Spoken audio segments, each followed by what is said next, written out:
오늘 본문 열왕기하 13장 14절부터 25절에는 그 엘리사의 죽음에 대해서 이렇게 기록되어 있습니다.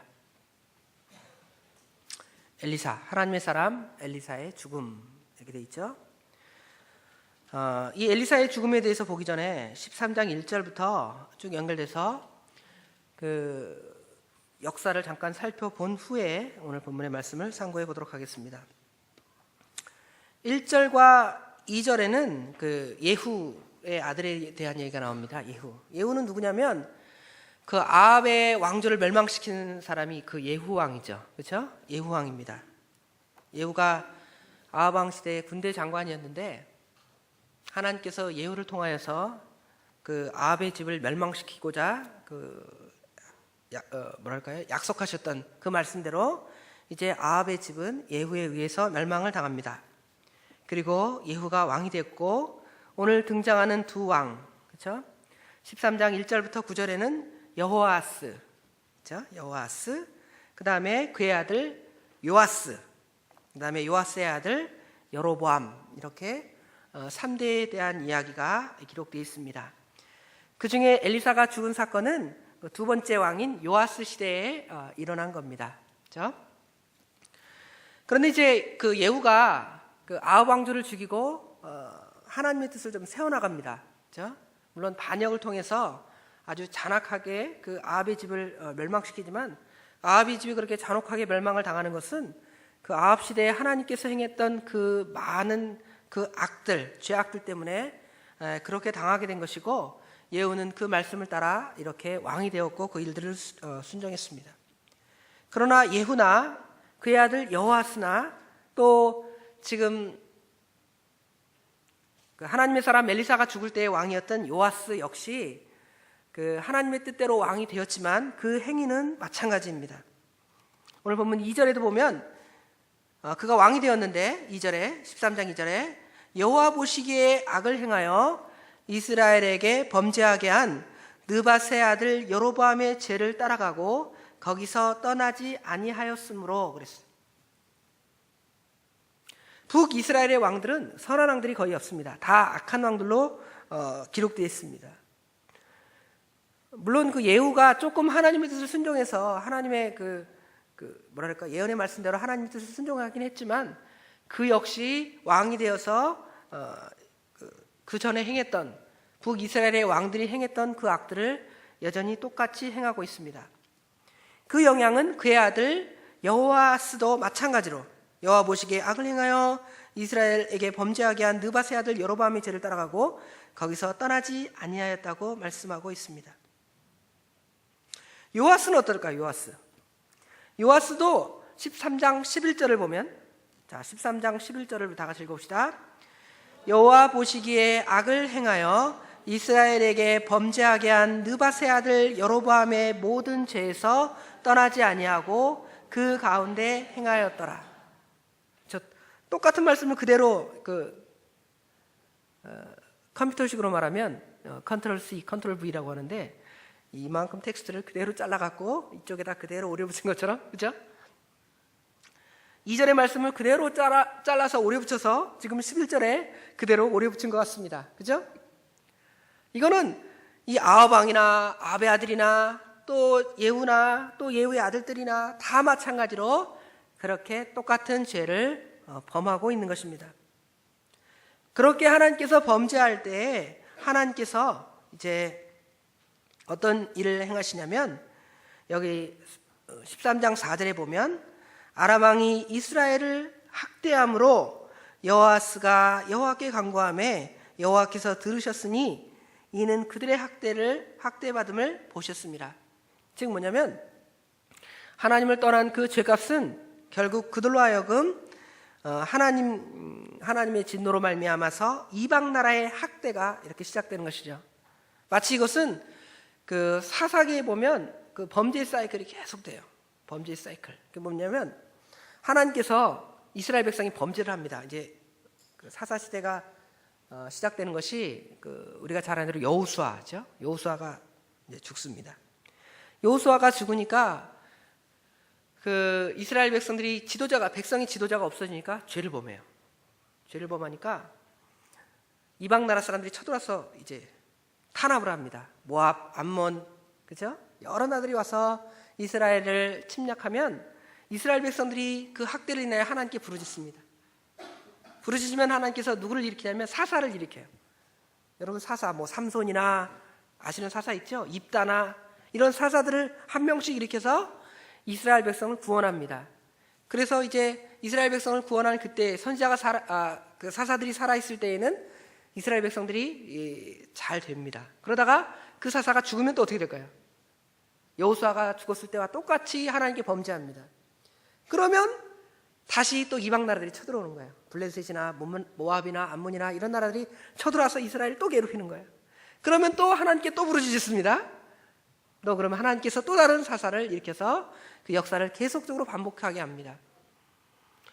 정말 우리가 그러한 인생살이에서 하나님께 범죄했을 때 하나님의 징계와 심판이 올 때 한번 회개하고 정말 바로 서서 그 죄를 다시 범하지 않으면 좋겠는데 우리 인간이 계속적으로 범죄의 사이클을 이렇게 반복해서 행하는 것처럼 이스라엘 백성은 그렇게 행하고 있습니다.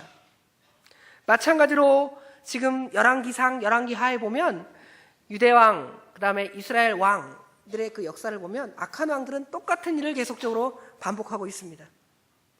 왕이 되어서 똑같이 그죠? 느밧의 아들 여로보암이 죄를 따라가고 거기서 떠나지 아니하면 하나님께서 이스라엘에게 놓아사 늘 아람 사람 하사엘과 그죠? 그의 아들 베나달의 손에 넘기셨더니 그런 것처럼 어떤 왕을 들어서 어떤 이방 나라의 왕을 들어서 이스라엘을 징계하십니다.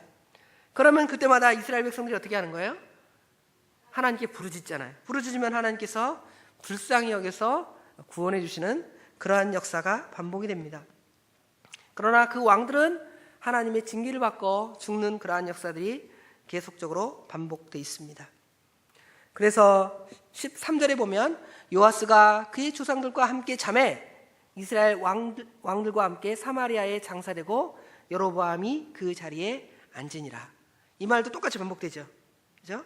9절에도 여호아스가 그의 조상들과 함께 잠에 사마리아 성에 장사되고 그 아들 요아스가 대신하여 왕이 되니라. 이름만 바꾸세요. 이름만. 그렇죠? 이름만 살짝 바꾸고 그 내용은 똑같습니다. 그런데 이제 오늘 그 엘리사가 죽은 사건은 어느 시대에 일어나게 되냐면 그 두 번째, 그죠? 10절부터 13절에 등장하는 왕 요아스, 그죠? 요아스 시대에 있는 말씀입니다.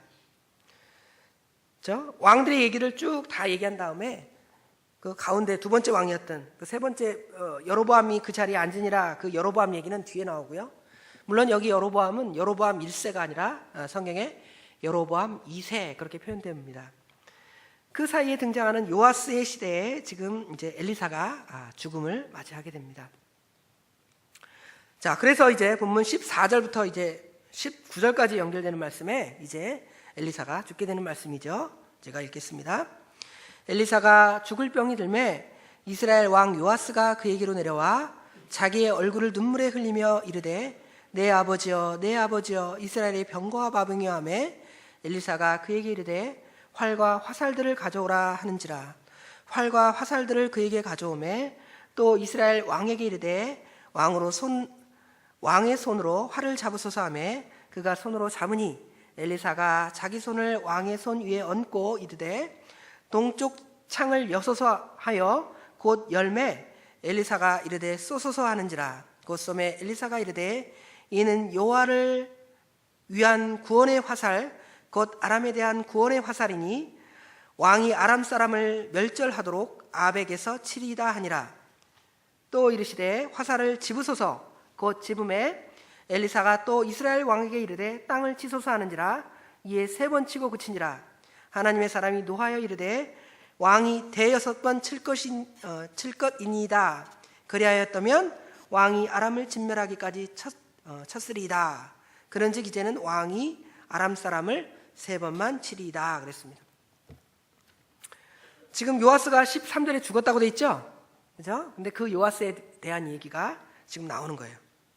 그 사이에 지금 등장하는 겁니다. 이게 여로보암이 죽었다는데 갑자기 요아스가 나오니까 헷갈릴 수도 있죠. 그것이 아니라 10절부터 13절에 등장하는 그 요아스의 시대, 죽기 전에 그 상황에 지금 엘리사가 죽음을 맞이하는 겁니다.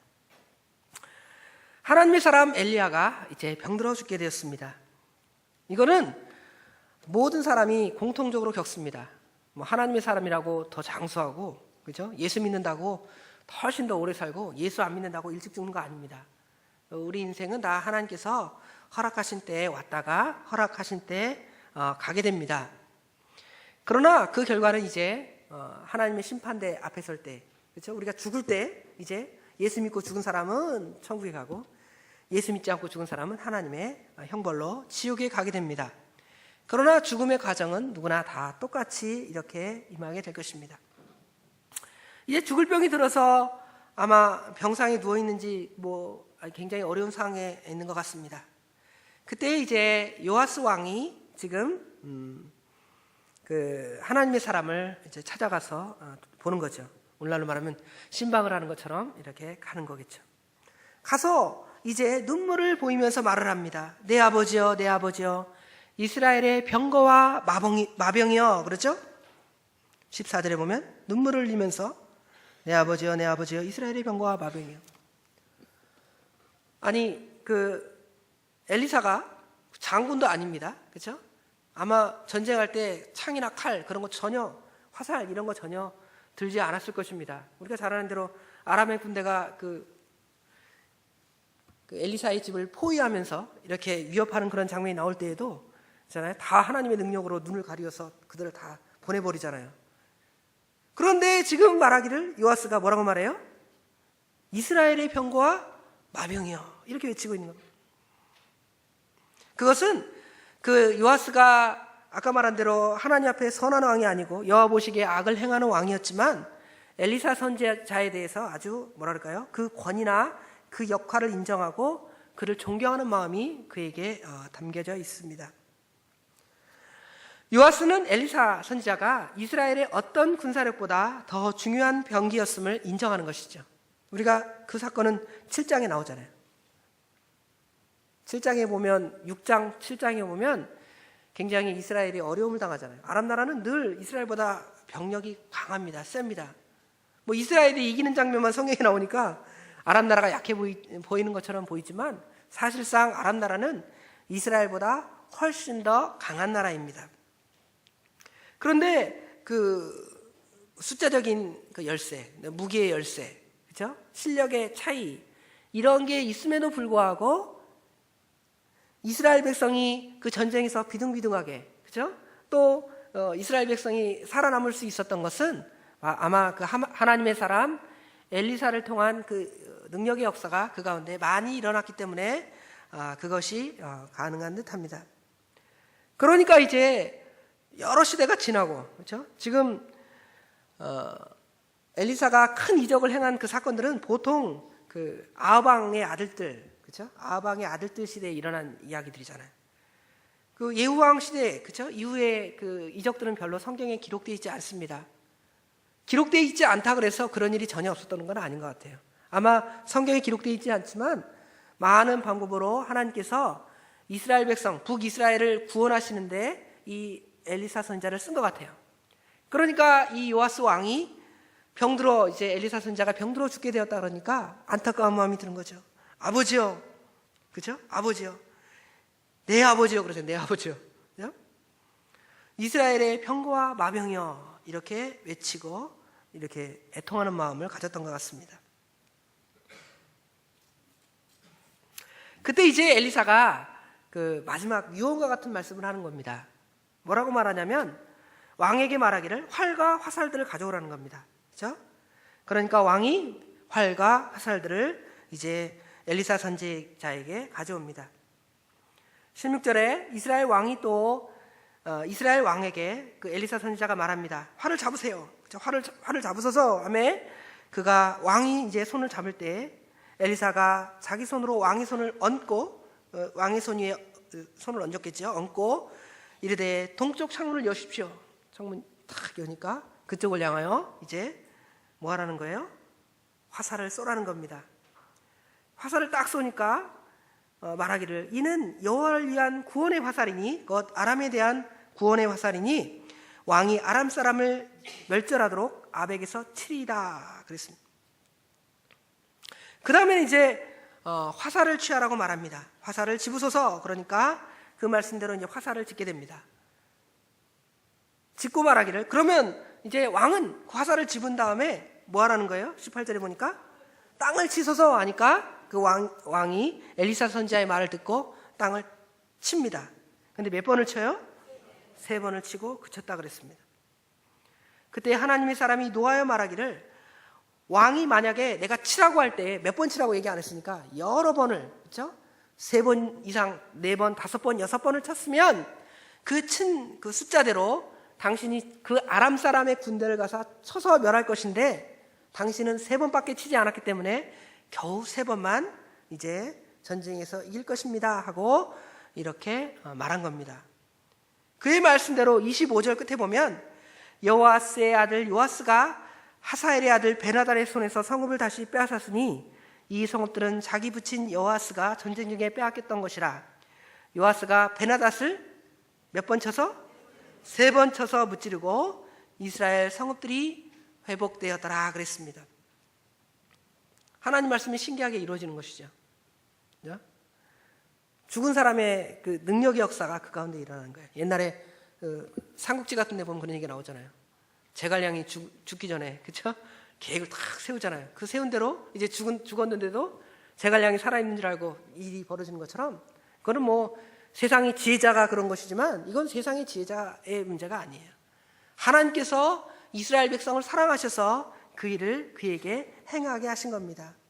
그 행하신 그대로 이제 하나님의 뜻이 다 이루어지게 된 것입니다. 또 어떤 그 역사가 일어나게 되냐면 본문 20절 21절에 보면 엘리사가 죽으니 그를 장사하였고 해가 바뀜에 모압 도적대들이 그 땅에 온지라. 마침 사람을 장사하는 자들이 그 도적대를 보고 그의 시체를 엘리사의 묘실에 들어던짐에 시체가 엘리사의 뼈에 닿아 곧 회생하여 일어섰더라 그랬습니다. 신기한 일이 벌어졌죠. 엘리사가 죽어서 장사했습니다. 무덤에 장사를 했어요. 그런데 해가 지났다는 것은 상당한 시간이 지난 거죠. 상당히 지나서 어떤 사람들이 이제 사람이 죽었는데, 지금 여기 죽었다는 것은 엘리사가 죽은 게 아니에요. 다른 사람을 말하는 겁니다. 지금 엘리사가 죽은 지 1년이 지난 거예요. 엘리사가 죽은 지 1년이 지났고 사람들이 이제 사람이 죽어서 장사를 하려고 그 시체를 메고 갑니다. 메고 가는데 갑자기 누가 쳐들어온 거예요? 모압 사람들이 쳐들어온 거예요. 갑자기 전쟁이 난 거예요. 그 사람이 장례를 치르다가 전쟁이 났으니까 얼마나 무섭겠어요. 그러니까 그냥 어떻게 말하면 대충 시신을 수습한다고 생각을 하고 지금 그 무덤에다가 사람을 갖다가 집어넣는데, 마침 그 무덤이 누구의 무덤이었어요? 엘리사의 무덤이었습니다.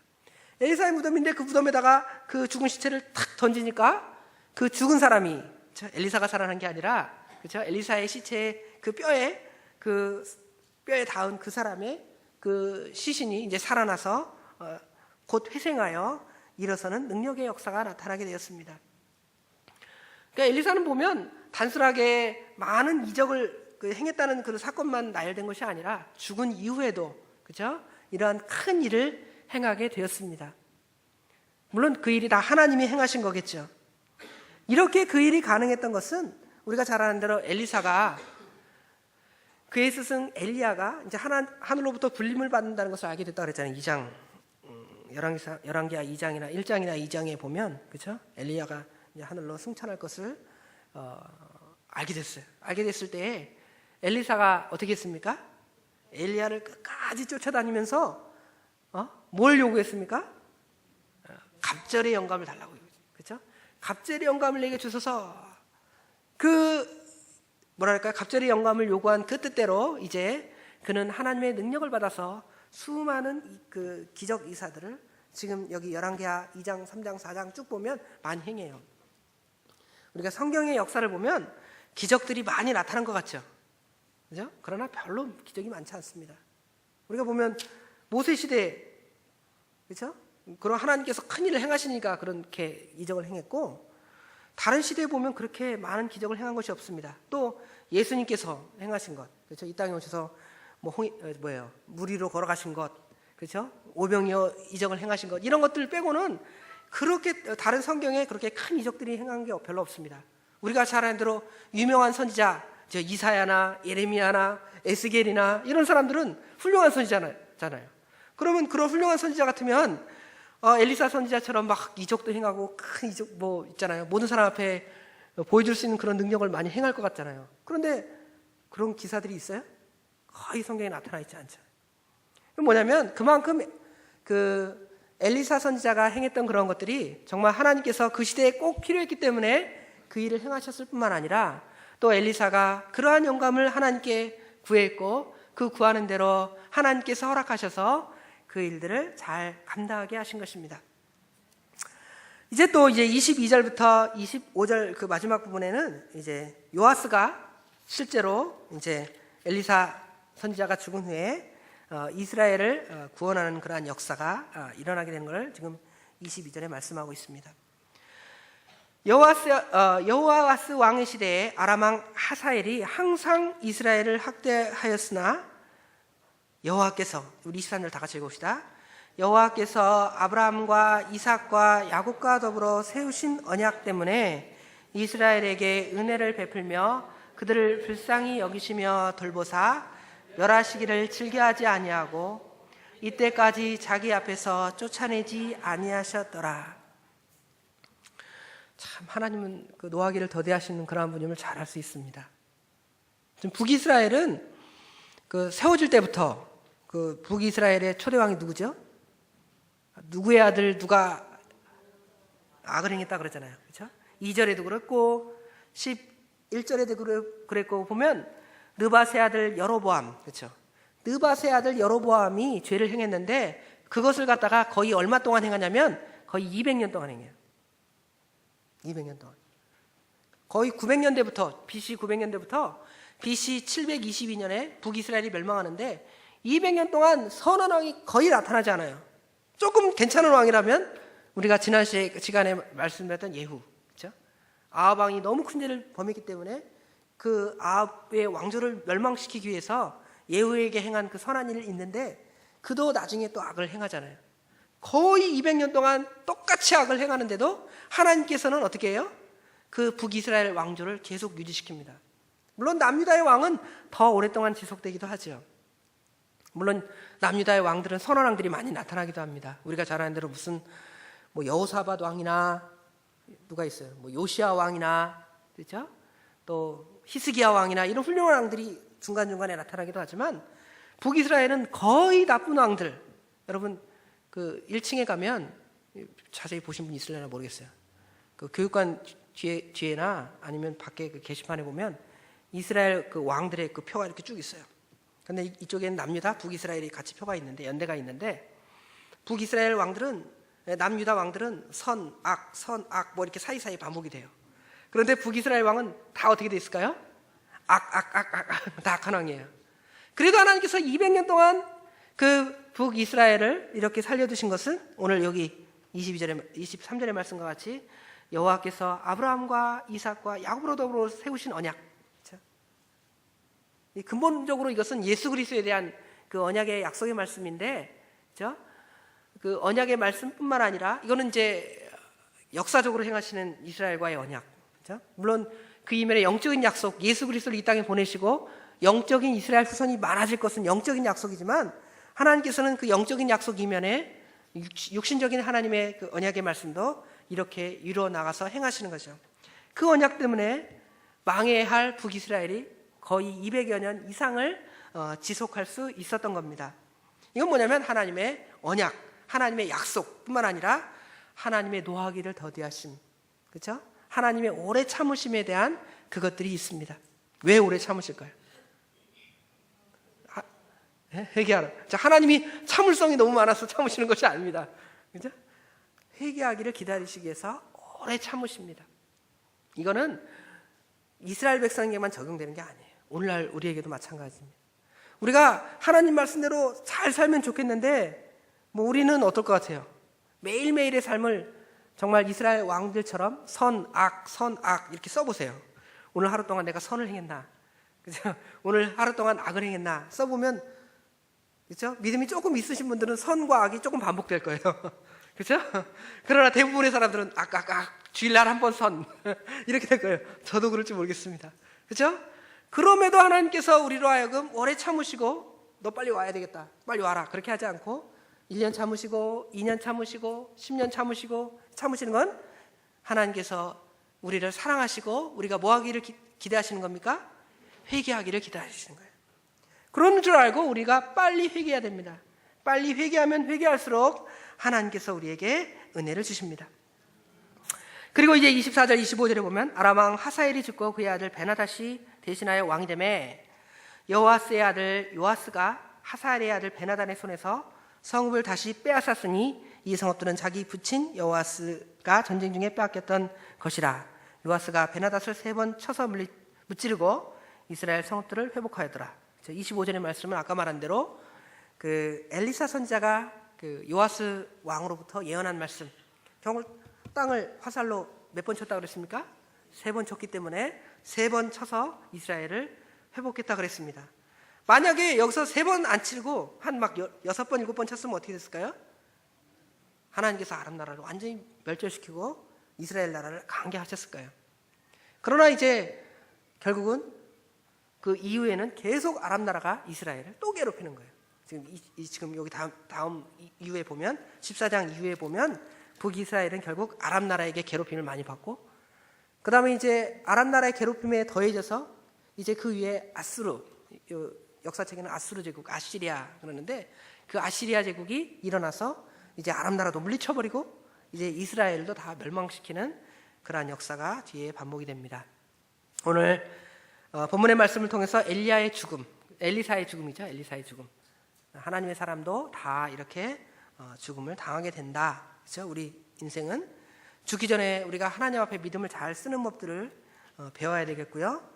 엘리사는 살아있을 때도 하나님의 큰 능력을 행했지만 죽어서도 이렇게 큰 능력의 역사가 나타났다. 그것은 뭐냐면 그가 하나님께 갑절의 영감을 구했고 또 믿음으로 살았기 때문에 그 일이 가능했다는 것이고요.